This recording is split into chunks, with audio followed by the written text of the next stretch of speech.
Welcome to the Overwatch League 2022 Week 3 preview and predictions. APAC games are finally set to begin, which means that we have a busy week ahead of us, so let's not waste any time. We're diving straight into Philly versus Shanghai on Friday morning. This will be the first look at the defending champions as well as a fully Korean Philly roster. This game serves two purposes to me. One is to see if the Dragons are still top level, and the other is to see how different the Fusion feel after a near complete roster overhaul. Coming into this matchup, the Dragons are obviously favored. They're the defending champs with the same exact roster as last year for the most part, and it's very hard to willingly go against them, especially because they're playing a Philly team that is a complete and utter mystery as far as I'm concerned. The main factor which makes me believe the Dragons will be in the driver's seat is their support line. AimGod and NYXL have a lot to prove before they're considered to be at the top level of Izayaki and Lee Jae-gon. With Ana being as powerful as she is, I am inclined to believe that Izayaki will make a major difference. And to be completely honest, I have no clue if I can trust AimGod to do the same. The Dragons in general just have that better versatility and star-studded roster. While the Dragons are notorious for not playing great during opening week, I do predict that they're going to win this series in 4 maps. Although I do have to admit that I'm very curious to see how the Fusion tanks and DPS end up holding up. The Fusion damage line is quite strong, and I have a lot of faith in them to make this a decent series. A decent performance out of the Fusion is definitely possible, and if they play well enough, then the future could hold a lot of promise for this group. The Dragons are the top dogs for now, but you never know what the future might hold. Game 2 of Friday morning will be between the Guangzhou Charge and Los Angeles Valiant. Due to the Valiant completely changing their roster, having a chance to win their first game in over a year, and Dia making his Overwatch League return, this will be penciled in as a key match of the week. Just from the eye test, you'd expect the Charge to come out on top, but who knows what could happen if Dia ends up seeing the stage. He might pop off big time. There's also the fact that the Valiant aren't crazy behind in terms of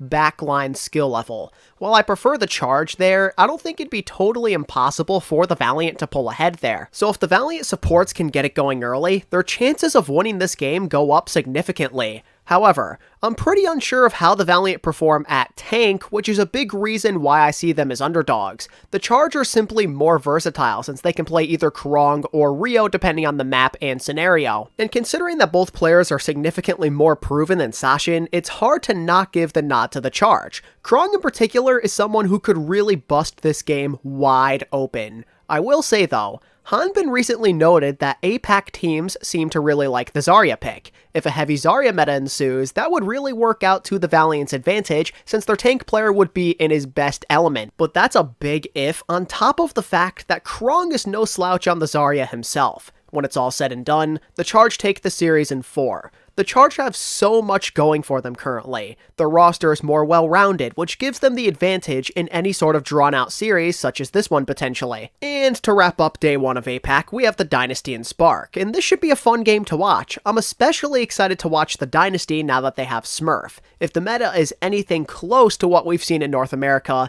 then Seoul should feel at home as things like Ana, Winston, and Tracer play right up to their strengths. On the other hand, the same could be said for the Spark, who also made some notable changes during the offseason. Gushui should do fairly well if a Winston meta ensues, and more importantly, this kind of meta definitely works wonders for somebody like Shy since he can either play the Soldier 76 or Widowmaker. To me, these rosters could potentially match up well in a fast-paced dive environment, if that's the meta that is, but the only problem is Seoul in general just have the better X factors. Prophet has this tendency to play very well in season openers, and I generally see him and Fitz as the stronger damage combo. Shy may be amazing in his own right, but there's no guarantee that another superstar lines up next to him this year. Seoul has balance at this important position, along with a higher level tank player, so give me the Seoul Dynasty in 4 maps as well. I mean it though when I say that the Spark could match up decently, as they do have the former Seoul Dynasty coach after all.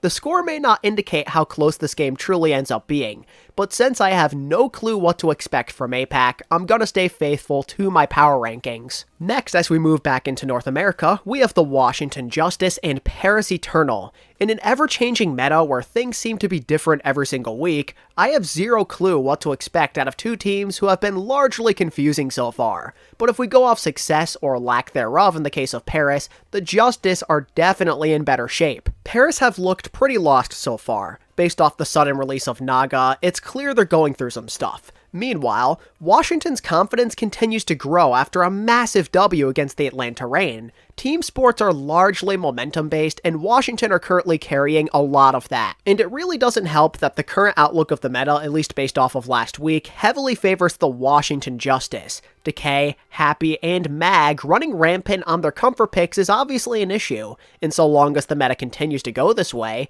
they should tear through struggling teams 9 times out of 10. The Eternal don't feel ready. It's very hard to give them a chance when they're still trying to get out of their own heads. There is an adjustment period to be had with this group, and that does not bode well against a team that seems to be in their element. The Justice take this in a sweep, as I find the choice here pretty easy. As for the New York and Florida matchup, I still feel very weird saying this, but the Mayhem once again enter a match as the favorites. After everything we've seen so far, Florida have just shown you more fight and have noticeably better synergy. I mean, even at a quick glance, you can tell there is a difference between them and their upcoming opponent. Florida have won multiple games convincingly and have been competitive in their losses, and we cannot say the same for New York, who are going through some growing pains. The two sides have both played the Titans and the Reign, and the Mayhem did noticeably better against both opponents. Knowing all of this, I'd say that it's pretty hard to not stick with Florida. So my prediction is a 3-1 Florida victory. The Mayhem have better teamwork. New York might have the flashier names, but Florida are a true unit that works in unison.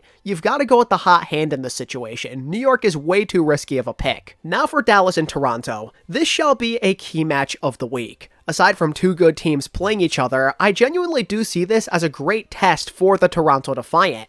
They've shown they're potentially a top 4 team in North America, but how competitive can they truly be? A good performance against the Fuel would definitely help out their case. But can they do it? With how crazy the league has been so far, I'd say that anything is possible. They're getting hot at the right time, clearly. Players such as Hisu and Muse and of course Twilight are having a huge impact. However, this likely will be their greatest challenge yet. I'm a little worried they'll have trouble matching the tempo of the Dallas Fuel. Toronto like to play fast, but Dallas have been utilizing a powerful Zarya comp that nobody seems to have an answer for. If that wasn't enough, Toronto don't have any clear advantages to press with their backline since Dallas are elite in this department as well. Fielder in particular matches up really well with Twilight if we're strictly talking about something like explosive Ana play, let's say. But more than anything else, I fear for Toronto when it comes to dealing with Sparkle. Whether he'd be on Tracer, Genji, or even Echo, I have concerns that Finale is not ready for this occasion. Sparkle has so many options at his disposal, which allows for him to play the game however he wants to. And when you think about it, Sparkle is yet to have a seriously good game. He's overdue for a dominant performance this year, and I'm banking on him having it right now. And from what I can tell, Toronto like it when you try to match their tempo. That's when they feel the most at home. But Dallas are flexible, right? They can go slower or faster than you can handle.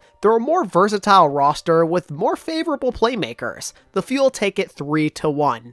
Dallas have been inconsistent so far, but this is where I believe they get into a rhythm. Saturday begins with the Hunters versus Charge game. Watching a Hunters team who went through some changes is going to be very interesting. Despite their drops, they're still a decent team. My one concern is truly their mental state. A bunch of these guys were literally on the trading block like a few weeks ago. How will that affect the attitude of the players? Can we still expect them to play with that same passion as last year? And how do they perform with only one possible DPS combo? The Hunters certainly have a lot to overcome, but if they can clear those barriers, there's reason to feel confident in them. And the Charge, on the other hand, are filled with potential holes that make them vulnerable. I especially feel this way if Chengdu can get away with running a bunch of Tracer. There's no way anybody on the Charge could match Leave on that hero. And if Jinmu could play his comfort picks, they'll be in great shape. The Charger may be a bit more flexible just because of how big their roster is, but the Hunters have the skill and superstar X factors to get them a win. And you know what? I'm going to say that they pull off a sweep. Considering how wild and unpredictable the season has been so far, that would be very Chengdu-like. Up next is the Hangzhou vs Shanghai game. Now historically, the Spark do give the Dragons trouble. The trend with Shanghai not playing great in one game then coming out strong in the other during opening week is also a thing to consider. However, there's no Chengdu to worry about this time, so to me that trend is going to get broken. They're not unsure of themselves anymore. They're champions, and I believe that the final score will reflect upon this as they win 3-0. My main problem with the Spark in this situation is the potential inability for them to keep up outside of damage. How does a noticeably weaker front line and a questionable rookie backline do against star-level veterans? I'm not convinced that Gouchway and Bernard will step up this year, and I find it hard to believe that the Spark rookie support line does well against one of the best backlines in all of Overwatch. Until the Spark show me they're near the level of Shanghai, they're going to be major underdogs. Transitioning to Seoul versus the Valiant, the outcome seems rather obvious. Unless the Valiant are way better than we think, this is going to be a tough game. I could be wrong here, but at a glance, I am not convinced they do a single thing better than a Seoul team with some very powerful veteran presence. Vindime Creative have the more recent success compared to the Valiant backline. The Seoul DPS just have way more playmaking potential, and Smurf is someone you take over Sashin 10 times over. No Hill may be an awesome coach, but I highly doubt that his team is ready to pull off an upset of this magnitude as the Seoul Dynasty win in a convincing sweep. The two sides are on opposite sides of the spectrum, and there's no way I could pick my lowest rated team in APAC coming into the year to beat my number 2. Not gonna happen. Alright, so how about we move into an interesting set of matches in Day 2 of North America. How will London fare against the Houston Outlaws after going on their first winning streak in, 2 years? Something like that. The Spitfire have proved me wrong a ton so far, so maybe they could have a decent game.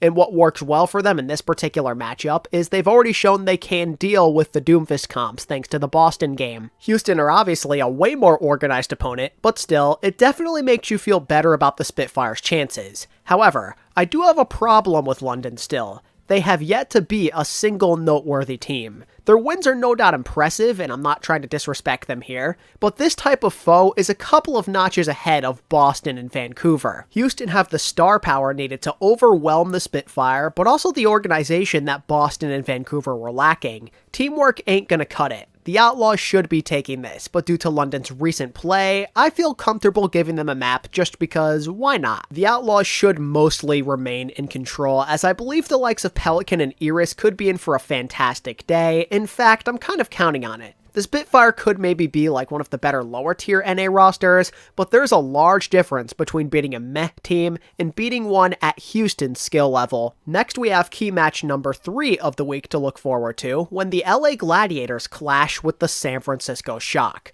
A matchup of this caliber is must-watch Overwatch. These are some nasty teams, and it's expected that San Francisco in particular will come out guns blazing. If they can win this game, they have a major opportunity to clinch the 1 seed in the kickoff clash, but it won't be easy. The Glads may have choked that Dallas game last week, but there's reason to believe that they have it in them to bounce back with all of that talent they're carrying. This matchup is very crazy. The Shock have looked cleaner so far, but a lot of player matchups are incredibly even here. Think about Ans versus Kilo on Soldier or maybe like Widowmaker, and how about Kevster versus Proper on Tracer? This DPS battle is full of superstar playmaking. If someone among this group either gets extra hot or they slip up, that could be the thing that ends up deciding the series. And the same could be said for Flex Support, right? However, these are far from the only things that matter. Consider the tank battle. Kaluj and Reiner go a long way back. They were teammates back in the day. They know each other's tendencies. If the meta continues to primarily be centered around Winston, there's a chance that experience is the main factor that decides who makes the bigger impact. And if that's the case, you likely have to favor Reiner. Kaluj has done well so far, but Reiner just has more experience on this hero. And what about the main support duel as we look at that?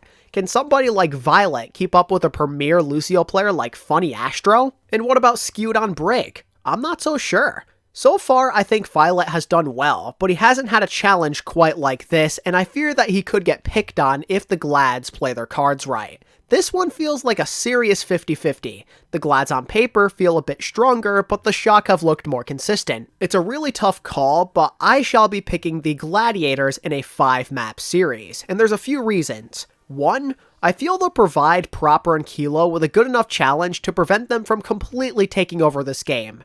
2, I still do have some doubts about Violet's ability to play main support against top-level opponents. 3, I prefer Reiner's Winston overall. And 4, considering how chaotic things have been so far, this outcome would actually be the most fitting. The Shock in most people's eyes will be favored, at least in my opinion, which is all the more reason why the Glads are going to win, just because that's how the world seems to work. Now watch me be totally wrong here. The only thing more fitting than the randomness of this year are my terrible takes, am I right? Anyway, wrapping up Saturday is Toronto versus Boston. Generally speaking, this one feels like an obvious win for the Defiant. I do not like the current state of the Uprising at all. Last week showed us that they are very slow to adapt. They are fixated on running Doomfist comps that are starting to become less popular. Not to mention that they still refuse to play more of Striker on his Tracer when she's pretty viable right now. Additionally, Boston feel weird from a synergy standpoint. That's like the main thing that makes me feel like something's off with this group.